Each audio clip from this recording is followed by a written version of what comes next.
everyone, hope you all are well. The first thing I'm starting off with today, as always, is an eyeshadow primer. So today I'm using the number 7 Stay Perfect primer. I've squeezed some of this onto the back of my hand, worked it into my brush, and now I'm tapping and sweeping this all over the eye area, anywhere that I'll be adding product, and this just ensures that whatever we apply to the eyes grips nicely, remains crease free, and lasts all day long too. So today I'm showing you how to create my interpretation of the reverse cat eye. I'm starting with that flick now on the inner corner because I think if somebody is going to potentially struggle with this look, it could be at this point. So I'm going to show you a couple of ways in which you can tackle this step. So I've just taken some of this number 7 Stay Perfect eyeliner pencil in black, worked it onto the back of my hand too, and then picked some of it up on the Sigma E05 pencil brush. It's just a really small, precise eyeliner brush. It's tapered to a point, so it helps me then to create this sharp line. But what I do initially is sketch out that inner flick very lightly, and then you can build up the colour as you're more confident with the shape. Another way of creating that flick is to take up some black eyeshadow on an angled brush. I'm using the shape of the brush again here to help me out. I'm pointing it downwards at an angle, just where my lashes start on that inner corner of the eye, and stamping the brush down. Then I'm placing the tip of that angled brush right at the end of that line, angling it back towards the lash line on the lower part of the eye, stamping it down again, and this will create that feline shape. Like with the kohl pencil, you can start very lightly with that black eyeshadow and build up the intensity. Once you've gotten the general gist of the shape, you can then perfect it and sharpen it up if you need to. For this step, I like to take a small flat brush. This one is from Smashbox, and a full coverage concealer. So I'm using the shape of my brush again to my advantage. I stamp down that concealer either side of the pointed shape to sharpen it up.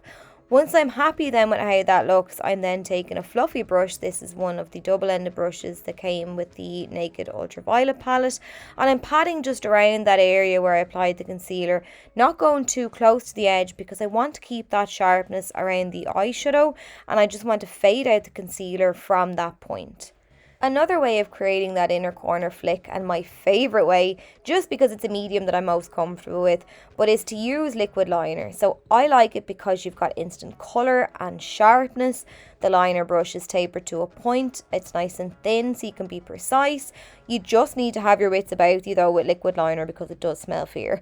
But those are 3 different types of product that you can use to create this look. Now personally, I do like to actually use all 3 at different stages of the look, and I'll explain to you why now in a moment. So I'm just using that same number 7 kohl pencil to line my waterline. Then I'm closing my eye around the pencil and I'm running it back and forth inside the eye to line both the top and bottom waterline at the same time. But I'm also pulling the pencil downwards slightly to coat just underneath that lash line. And you don't have to be too neat at this point because we're going to be smudging out the pencil now anyway. So while it's still creamy and movable, I'm taking that Sedona lace angled brush again, and I'm pulling the pencil into the shape that I want. So I'm making sure that it connects up on that inner corner with that pointed shape that we created with the liquid liner a minute ago. And then I'm pulling it downwards, making sure the shape is mirroring the shape of my lower lash line. And you want to do this step quite quickly after you apply the pencil because once it sets in place, it won't budge. I'm flipping that angled brush around now so that the tip of the brush is pointing downwards at the lash line, and I'm going to create a wing shape now.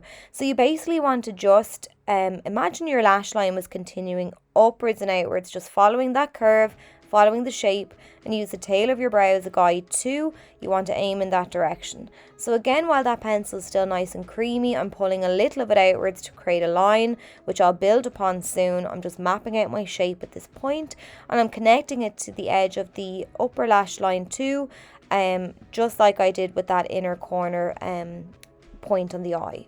I'll come back and intensify that outline in a moment. As I mentioned, I don't want that liner to set because then it just becomes impossible to smudge out. So what I'm doing now is picking up a Sigma E30 pencil brush. I'm sweeping this back and forward underneath the eye from outer to inner corner. Really taking my time with this, just blending back and forward, really gradually pulling that liner downwards to give me a nice smoky feel. If you don't want it as dramatic of a finish like I have here, you can definitely keep this closer to the lash line.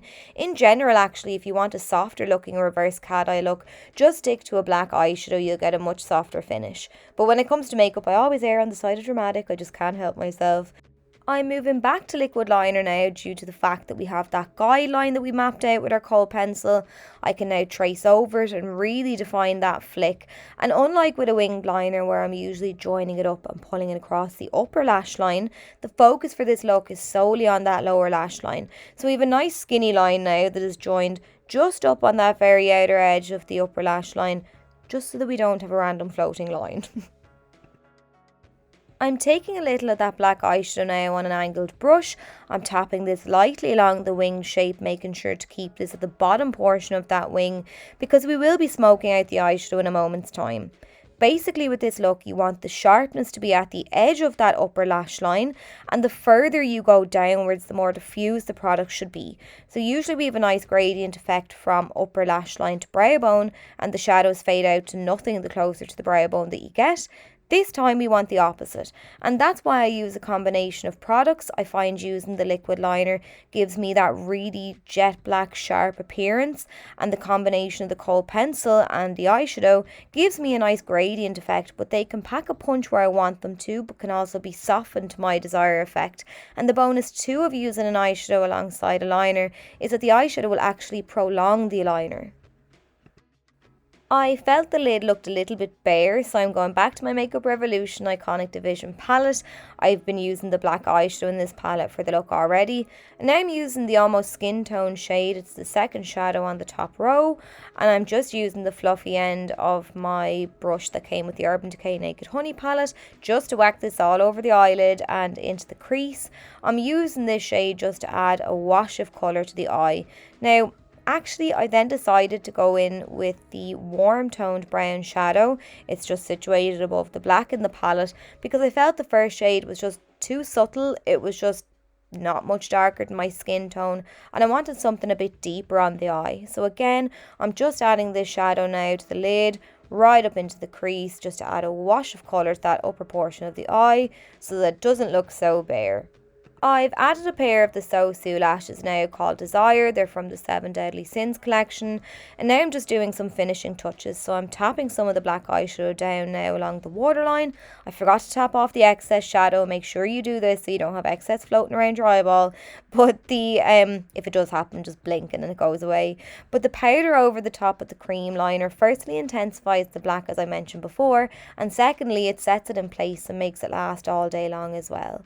So I've taken that black down along the lash line again, and I'm just switching to my pencil brush now, sweeping over the look to make sure everything is nice and soft and faded, and I'll just keep adding and blending until I'm happy with the gradient. I'm now taking the Wet n Wild Mega Length Mascara, and I'm wriggling and pulling this down through the bottom lashes just to add some drama down there. Again, that's where the focus of this look is, and then I'm really lightly fluffing this up through my own lashes to blend them in with the false ones, with a focus on the outer edge of the eye because I really want that nice elongated feel. But then that's it.